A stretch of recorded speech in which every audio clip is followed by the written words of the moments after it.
Good day mga ka-Fixit! The notorious Tagaytay Talisay Road. Samahan niyo ako as we drive uphill dito sa kalsada na ito. Dito lang yan, in this episode of Fixit Dennis, fixing the way we drive.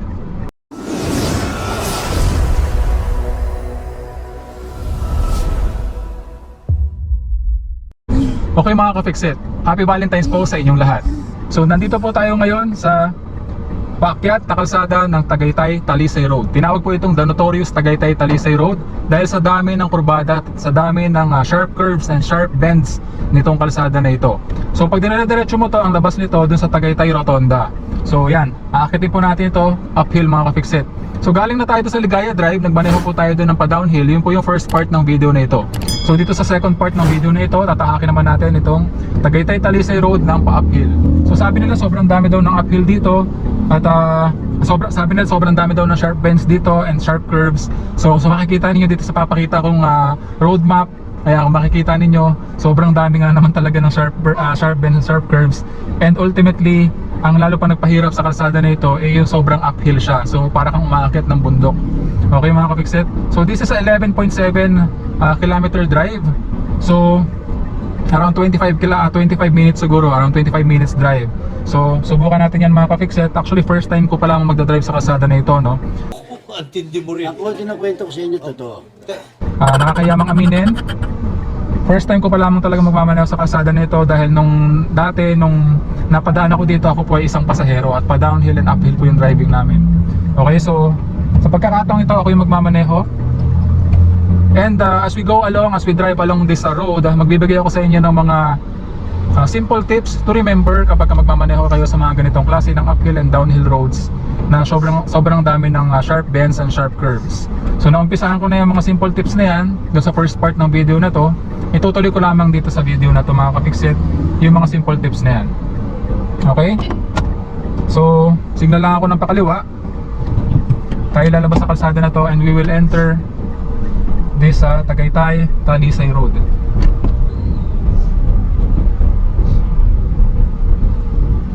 Pagbungad mo pa lamang mga ka-Fixit dito sa kalsada nito, ayan, paakyat na agad. Okay? So syempre ang gagamitin natin lowest gears mga ka-Fixit, lowest gears, meaning usually sa mga ganitong uphill roads, first gear and second gear lamang po yung magagamit natin, no? Kasi we will be driving slow and we should keep in mind na kailangan natin yung torque na ibinibigay or pulling power na ibinibigay ng lower gears, no? Kapag ka naramdaman mo na hirap yung iyong sasakyan sa mga paakyat na kalsada kagaya nito, halimbawa nakatersera ka, mararamdaman mo yan, medyo bumabagal yung sasakyan kahit nagbibigay ka pa ng gas, pwede natagdagan mo yung gas pero hindi na nakaka-abante ng maigi yung sasakyan or yung pulling power niya humihina. Ibig sabihin kailangan mo mag-shift down na gear. So ito sobrang sharp bend dito mga ka-Fixit. I'm using first gear at the moment to give me that pulling power na kailangan ng ating sasakyan para maiahon tayo sa sharp curve na ito na sobrang paakyat. Okay mga ka-Fixit? So usually first gear, second gear, kapag medyo nakabuelo na yung sasakyan at stable yung takbo, you can shift to second gear. And dahil medyo diretso itong kalsada, around 2.5 kilometers per hour, shift ako sa third gear. So ayan, kayang-kaya nung sasakyan natin kapag ganitong medyo level yung kalsada mga ka-Fixit. Pero pag nakarating ulit tayo sa medyo paakyat na kalsada, mag-shift down na gear ako mga ka-Fixit. Okay? So recap lamang sa mga safety tips natin na inumpisa natin sa first part ng video na to. So syempre, ayan, nararamdaman ko naka third gear tayo, hirap yung makina. So mag-shift down na gear ako to second gear. Ayan, kayang-kaya na ng second gear mga ka-Fixit. Okay? So recap lamang to sa mga safety tips natin. Unang-una dyan yung kailangan nasa kondisyon yung iyong sasakyan bago ka magmaneho sa mga ganitong klase ng kalsada. Pangalawa, yung check your gas meter. So syempre dapat maraming gas yung iyong sasakyan, kasi mahirap kapag naubusan ka ng gas sa mga ganitong klase ng kalsada, lalo-lalo na sa gabi, no? So third tip natin, turn off your AC, your air condition ng iyong sasakyan para yung power na dapat ibibigay niya sa AC is magagamit ng iyong sasakyan, no? Kumbaga yung pulling power, yung buong pulling power ng iyong engine ay magagamit po talaga sa iyong sasakyan para makaahon ka sa mga ganitong klase ng kalsada. Pero ngayon nga sa pagkakataon na ito, hindi po natin pinatay ang ating aircon. dahil meron po tayong pasahero. I'm with my family, so kailangan po natin yung aircon mga ka-fixit. At syempre, pagka pinatay ko po yung aircon, I'm obligated to open the windows and mahihirapan po kayong marinig ng maayos yung aking boses. Okay? So, anyway, I'm confident na kayang-kaya ni Miggy, and yung skill level ko is I'm confident enough na kayang-kaya natin magmaneho sa ganitong klase ng kalsada without turning off the aircon mga ka-fixit. Okay? Okay, yung susunod na sa safety tip natin, shift gear to the lowest. So, mga ganitong pagkakataon, first and second gear lamang ang ating magagamit mga ka-fixit. Ito kagaya nito, sobrang taas ng sharp bend dito. So, first gear. Kayang-kaya po ni Miggy yan, kahit tatlo ang sakay ng ating sasakyan. Okay? Yung sunod na safety tip natin, clutch, brake, and gas pedal. So, know your pedals, familiarization. Kailangan alam mo paano gamitin yan para hindi ka masunugan ng clutch sa mga ganitong klase ng kalsada. Okay? So, all throughout this video, makikita mo paano ko ino-operate itong mga pedals na ito mga ka-fixit. I'm in first gear now. Yan, kitang-kita nyo naman, kayang-kaya ni Miggy yan. Okay, susunod sa safety tips natin, coasting. Coasting in neutral mga ka-fixit, very controversial. Huwag kang magko-coast in neutral when going downhill. Pinakita ko yan sa una nating video. Sa video na ito, hindi tayo talaga makakapag-coast in neutral dahil paakyat po ito mga ka-fixit. So kailangan natin yung pulling power ng ating engine to be transferred sa ating transmission para maparangkada yung ating sasakyan through the wheels. Okay, so meron namang safe coasting in neutral when we're driving slow mga ka-fixit. Pinakita ko na yan sa another video natin, at maglalagay ko ng link ng video na yun sa upper portion ng video na to sa description below para mapanood mo. Ito, another curvy road mga ka-fixit. Medyo pantay po yung kalsada, kaya hindi ko po nararamdaman na nahihirapan yung ating sasakyan. Ultimately, kung nasa tamang gear ka naman, as you go along this curvy road na uphill, hindi mo mararamdaman na nahihirapan yung iyong sasakyan. Okay? Pero kapag ka nasa maling gear ka at nasa maling speed pa at paakyat ang kalsada, mararamdaman mo yan definitely mga ka-fixit. Hirap yung makina ng iyong sasakyan. So know your vehicle. Usually sa mga malalaking sasakyan na mayroong malalaking makina, hindi talaga sila mahihirapan sa mga ganitong klase ng kalsada. So next sa safety tips natin mga ka-fixit is speed and distance. So dapat nasa correct speed ka, no? Usually 20 kilometers per hour, 20-30 kilometers per hour sa mga ganitong klase ng kalsada. Hindi ka makakapag overspeed dito kasi nga paakyat, tapos ang daming sharp curve, sharp bends. Okay mga ka-fixit, and distance. Keep your distance sa mga vehicles, lalo sa mga vehicle in front, no? Just in case na magka-problema sila, mapa-atras man yan or mapahinto, makakapag-maneuver ka, makakagawa ka ng paraan upang hindi kayo madisgrasya, no? Kapag mayroon kang safe distance sa kanila. Okay mga ka-fixit? So next sa ating safety tips, read the signs, no? Basahin mo yung mga senyales, basahin mo yung mga signs sa kalsada. So ta-transfer ko lamang, I'm ultimately using a second gear sa mga kalsada na ito. Read the signs. All throughout this driving scenario mga ka-fixit, ang dami natin nakikitang signs sa kalsada, no? Mga signage na makakatulong sa'yo upang makapag-drive ka safely sa ganitong klase ng kalsada. Usually maraming mga nakaharap na signage doon sa mga bumababa, sa mga pa-downhill. Pero dito sa pa-uphill, wala kang makikitang masyadong signage, no? Pero nung nasa Ligaya Drive tayo, as we go along pababa sa kalsada na yon, ang dami nating nakikitang signage, no? Nakita niyo po yung ginawa ng motor na yon? Umovertake siya sa blind curve mga ka-fixit. May pagkatanga ito. Kung meron po tayong kasalubong sa time na yun na medyo mabilis ang dating, nabangga sila. Okay? So that puts me on our next tip mga ka-fixit. Pagdating dyan sa usapin na yan, yung overtake, no? Pagdating sa usapin na overtake mga ka-fixit, wag po tayong overtake sa mga ganitong klase ng kalsada, uphill man yan or downhill. Lubha pong delikado. Kung mapapansin po ninyo sa kalsada na ito, makikita nyo po dyan, meron pong linya sa gitna, no? Orange, pero ultimately sabi nila yellow line yan, pero kulay orange dito. So lagay ko lang sa first gear. Yan. So solid orange line or solid yellow line. So ibig sabihin, overtaking is prohibited sa ganitong klase ng kalsada. Unless may mga pagkakataon kasi na sobrang bagal yung nasa harapan mo at medyo alanganin, so mapipilitan ka mag-overtake. Pero dapat siguraduhin mo na wala kang kasalubong, tapos yung nakasunod sa'yo medyo malayo or wala kang kasunod. Then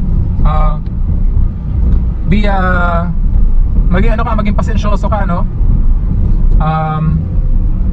Kailangan hanapin mo yung tamang pagkakataon para maka-overtake ka safely. Kagaya nito, medyo diretso yung kalsada at malayo pa yung kurba, pwede kang um-overtake. Pero kapag ka mga blind curve, hindi mo kita yung darating sa kabilang side ng kalsada sa mga paliko, wag kang overtake. Okay? So pasensya na medyo mabagal yung pagpapatakbo ko, no? I'm taking my time driving through this road para ma-discuss ko ng maayos inyo lahat ng gusto kong sabihin. Okay mga ka-fixit, pero pwede pa nating bilisan ng kaunti, no? Pero we're just enjoying the view while I'm vlogging mga ka-fixit. So lalong lalo na ito, nakikita nyo double solid yellow line. So yan. Tapos merong sign dito makikita ninyo, going to the left. Ayan, makakatulong din yan para alam mo agad na yung kalsada is going to the left, no? Kasi kung mapapansin ninyo mga ka-fixit, ayan, may sign din dito, no? Yung ibig sabihin ng parang soil erosion or ano bang tawag doon, yung may mga nalalaglag na bato sa lugar na ito. So mag-iingat. Ayan, going to the left. Kung mapapansin niyo, wala kasing ano dito, street lights or yung mga poste ng ilaw, no? Kaya kapag ka sa gabi, no, lubhang madilim dito sa mga kalsada na ito, kailangan yung mga sign para mabigyang warning yung mga driver na dumadaan dito kung ano yung sunod na liko. Okay? So read the signs mga ka-fixit. Next sa ating safety tips dito pagdating dito sa pagdadrive sa mga ganitong klase ng kalsada is drive light mga ka-fixit. Ibig sabihin, wag overloaded yung iyong sasakyan, no? Know the capacity of your vehicle. So wag kang mag-overload. Dito sa pagkakataon na ito, I'm with my family, I'm with my wife and son. So tatlo kami sakay ng sasakyan ito, pero walang problema, kayang-kaya ng ating sasakyan, kayang-kaya ni Mitsubishi Mirage na umahon sa ganitong klase ng kalsada. Pero pa po kami yung konting mga bagahe sa likuran, pero wala pong problema, yang kayang-kaya. Alam ko naman po yung capacity ng ating sasakyan, no? Kung ano yung kaya niya sa hindi. So hindi po natin siya i-overload. So pag dadaan ka sa mga ganitong klase ng kalsada, pay attention sa load ng iyong sasakyan. Do not overload your vehicle para alam mo makakaahon ka sa mga ganitong klase ng kalsada. Okay mga ka-fixit? So meron ng mga nagkwento sa akin, meron ng mga kaibigan na nagkwento tungkol sa mga ganitong klase ng kalsada. Napadaan daw sila dito sa notorious sa drive nga na ito. So kapag ka ganito, sharp bend na blind curve, huwag kang overtake mga ka-fixit, no? Maging pasensyoso ka.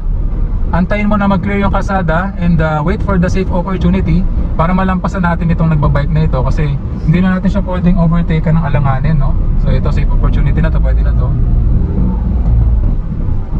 Ayan. Siyempre delikado rin po para dun sa nagbabike, no, kung overtake ka natin siya ng masyadong dikit. So dapat give space mga ka-fixit. Sinasaludohan kita. Hey! Okay? So tuloy ko lang yung kwento. At medyo nauubo ako, so inom lang muna akong tubig.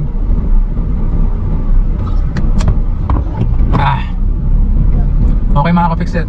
So yung kwento ng kaibigan ko, they are using a Toyota Corolla, no? Yung medyo lumang Toyota Corolla. 1.2 yung engine niya mga ka-fixit, pero puno sila. Driver, passenger sa passenger sa right side, then tatlong tao sa likod, puro lalaki. Medyo mabigat yung karga ng sasakyan. Dito rin sa kalsada na ito, nasunugan sila ng clutch. Hindi ko lang alam in particular kung saang parte ng Tagaytay Talisay Road, pero yung sa sobrang paakyat daw.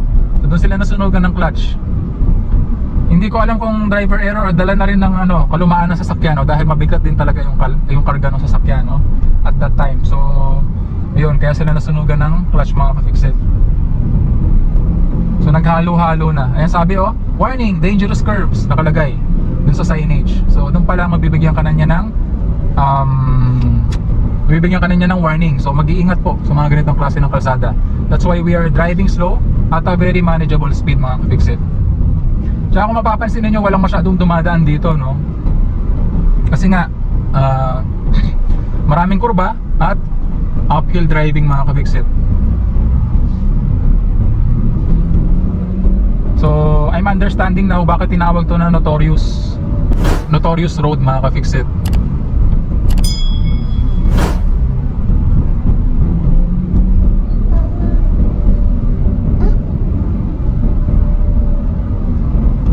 So my wife and son are enjoying the view while I'm vlogging mga ka-fixit.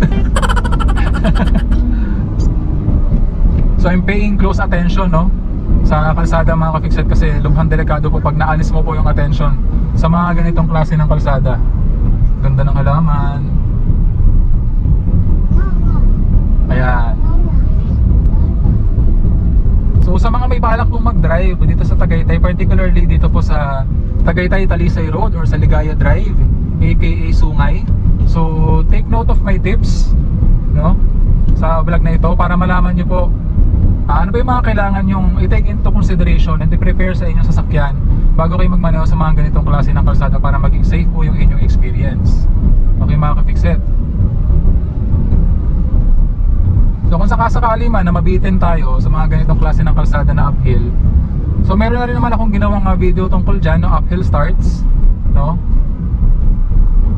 Actually, yung mga ginagawa kong video, magagamit nyo lahat yan sa mga ganitong klase ng scenario, gaya na lamang ng maintaining your paano ka maging gitna sa kalsada, sa mga mo magpapamaintain yung sasakyan na nasa tamang linya sa kalsada, uphill starts, tapos yung recent video na ginawa ko na spiral ramps, no?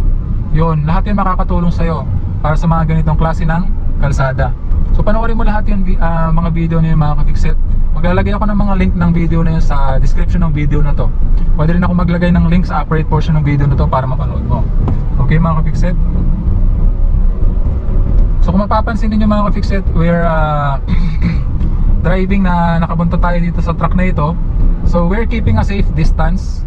Yan, about 2 to 3 cars yung safe distance natin dito sa truck. Medyo mabagal din yung pagmamaneho niya. I-assume loaded itong truck na ito kasi nakikita ko rin yung inflation ng gulong niya sa likuran, no? Medyo parang naka-flat ng kaunti, so I assume mabigat yung karga niya. So nagsenyas yung driver na pinapa-overtake niya ako, pero I'm waiting for a safe opportunity mga ka-fixit. Kasi medyo curve nga yung kalsada at na blind curve, so mag-iintay ako ng safe opportunity. Nakita ko yung kasalubong.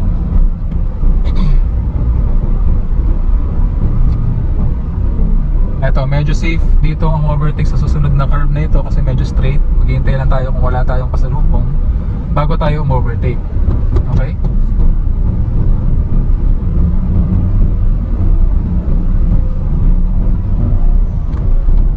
Ayun, buti Kita nyo yun, may kasalubong. So kung overtake tayo, nagmadali tayo, sa ganung pagkakataon, delikado po yung mga ka-fixit. Okay? So we need to wait for a safe opportunity. Never rush pagdating sa overtaking.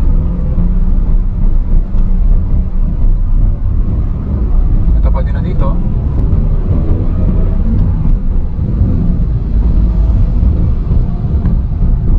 Okay, so nakita ko na diretso yung kalsada mga ka-fixit.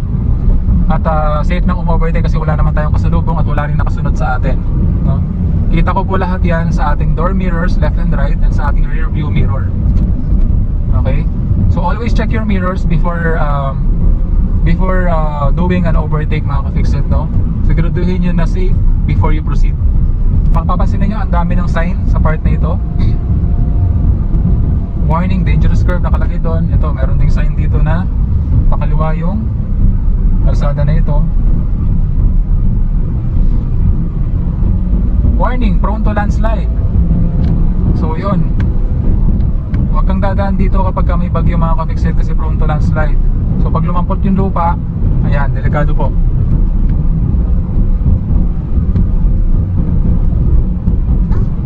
Mabuti na lang din at naglagay sila ng mga railing sa gilid, no, sa kanang bahagi ng kalsada kasi nasisilip ko yung kanang bahagi ng kalsada, bangin.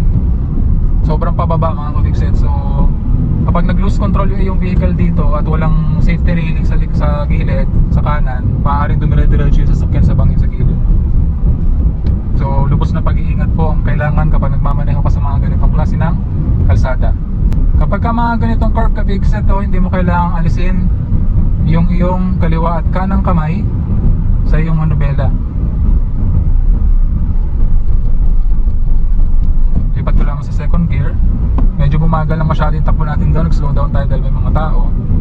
Kaya ako nag-shift down na gear to second gear mga ka-fixit, to give us that particular torque na kailangan natin, no? Pulling power para makarangkada ulit smoothly yung ating sasakyan.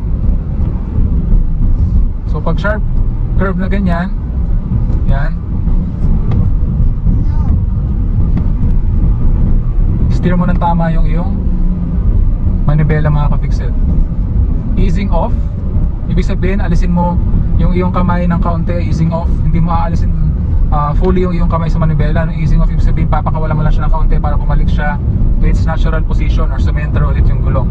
So yung mga gulong po kasi ng ating sasakyan, sumecenter po ulit yan kapag binitawan po natin yung ating manibela. Pero hindi mo kailangan bitawan yung iyong manibela fully. Easing off lang, pakawalan mo lang ng kaunti. Para kung kailangan na hawakan mo ulit yung manibela, mahahawakan mo ulit siya to maintain control. Siguro pag nagkaroon ng Tokyo Drift Philippine Edition, pwedeng dito nila gawin. Kaya lang po, lubhang delikado po mga kapiksit, no? Kasi sobrang sharp curve, sharp turns po ang mga kalsada dito. And nasa pa downhill na kalsada naman tayo. So I am using the engine brake of the second gear. Yan, engine brake, hindi po tayo nag-apply ng gas. Pag kailangan pumreno dahil medyo bumibilis ng sobra yung ating sasakyan para ma-maintain yung control, preno po.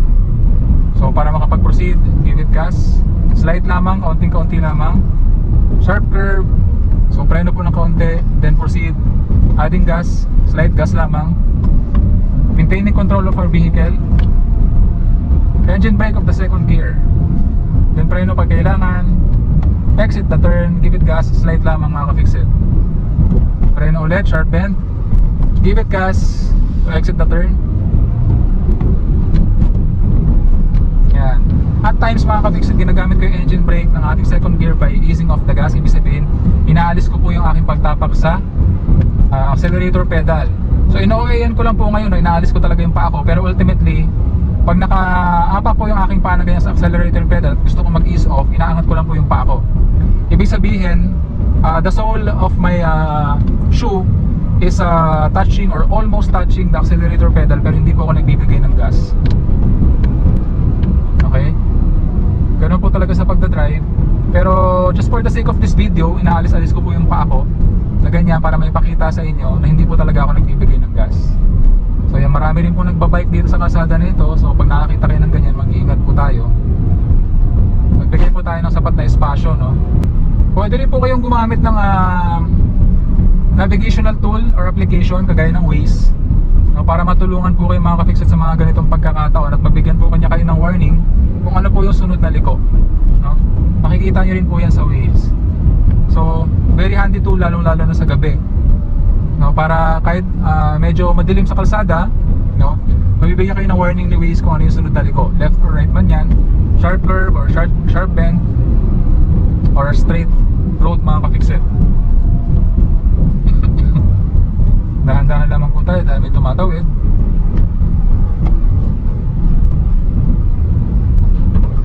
Mabuti na lamang din po, tapos na po yung construction na ginagawa dito, no?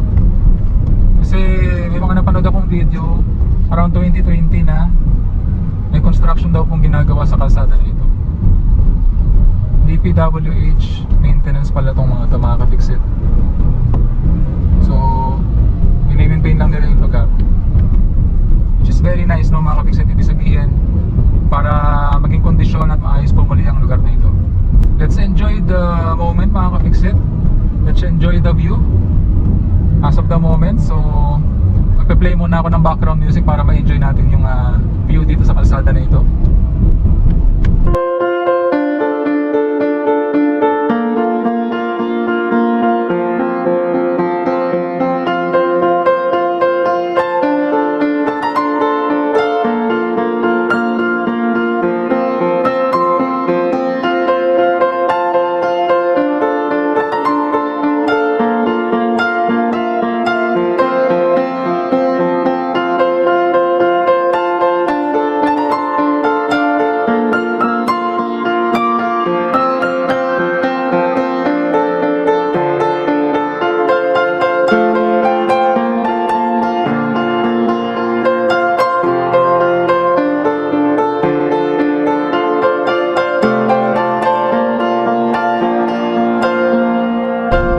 Maganda na po yung quality or yung kalidad ng kalsada dito sa part na ito, no? So I assume ito po yung ginawang part ng kalsada na ito.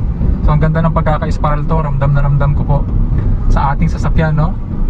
Kapit na kapit yung gulong, walang vibration, wala akong nararamdamang lubak, no? Sa ating sasakyan. So naka third gear tayo ngayon mga ka-fixit, pero nasa packet na kalsada na tayo ngayon ulit at medyo curve pa. Pero kayang-kaya pa rin ang pulling power ng third gear, no? Na umahon dito sa particular na kalsada na ito, wala akong nararamdaman ng hirap sa ating makina, kaya hindi ako nagsiswitch sa second gear. Ayan, kaya pa ng third gear. Considering na loaded yung sasakyan natin ngayon, ibig sabihin meron po tayong mga sakay na pasahero at meron din po tayong bagahe sa likuran, sa compartment ng ating sasakyan. Pero kayang-kaya ni Miggy. Sa mga hindi po nakakaalam, Mitsubishi Mirage 2014 model, GLX manual. This is a 1.2 liter engine, mga ka-fixed, 3-cylinder lamang po. So 3-cylinder, kaya matipid sa gas. Pero syempre underpower siya kung ikukumpara mo siya sa mga Vios, Toyota Vios na 4-cylinder, no? Pero ultimately, sa mga ganitong klase ng kalsada, kayang-kaya pa rin ng Mitsubishi Mirage. Walang ka-problema. Okay mga ka-fix, ito, tumabi lang po tayo sandali kasi pinilitan ko po yung battery ng ating RPM gauge camera kasi lolobat po kasi siya. So magpuproceed na po ulit tayo dito sa Tagaytay Talisay Road. Malapit na po tayo sa Rotonda, no? Konting tiis na lang. So clutch all the way down, uphill start, no?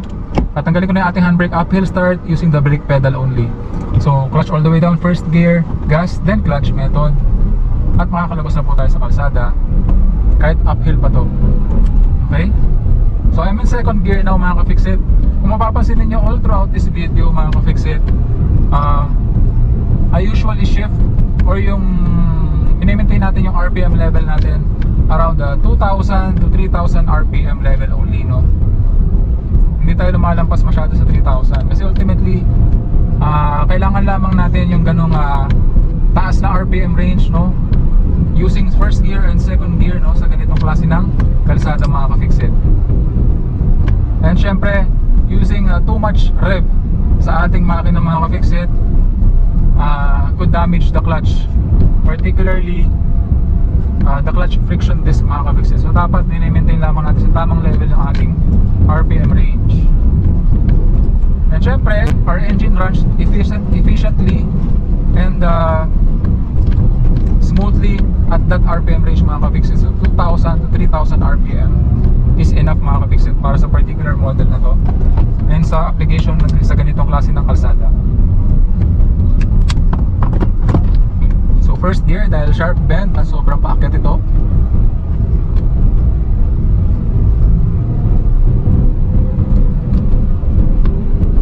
Second gear. Okay mga ka-fixit, nandito na po tayo sa Tagaytay Rotonda. So nalampasan po natin yung notorious Tagaytay Talisay Road mga ka-fixit. Congratulations! Palakpakan! So naririnig niyo po, napalakpak po yung ating aking family. Ayan. Congratulations to us. Okay mga ka-fixit. So wag po tayong matatakot, wag po kayong matatakot na magmaneho sa mga ganitong klase ng kalsada po mga ka-fixit. Kasi ultimately kung nasa kondisyon yung sasakyan at alam mo ang iyong gagawin, no? Alam mo yung mga certain precautions, alam mo yung tamang pag-iingat sa pagmamaneho, and knowledgeable ka sa pagmamaneho sa mga ganitong klase ng kalsada, malalampasan mo yung kalsada na yan. And syempre ultimately dapat nanonood ka ng Fix It Dennis YouTube channel to gain that particular knowledge para maging safe and comfortable ang iyong biyahe, lalo na para sa iyong family. Okay mga ka-fix-it? So I would like to end this video by saying, palaging tatandaan na walang sino man ang pinanganak na magaling. Kailangan natin ng sapat na panahon at pagsasanay upang maging magaling tayo sa anumang bagay. Tandaan mo yung ka-fix-it, importante yan. So that concludes our episode for the day. I do hope na sana may natutunan ka sa video episode natin ngayong araw. So kung hindi ka pa subscriber ng channel ko, please consider subscribing. Please like, leave a comment, and share my videos para makatulong din po sa iba. Please also follow me in my Fix It Dennis Facebook page and TikTok. Again, thank you for watching. Hanggang sa muli. Paalam!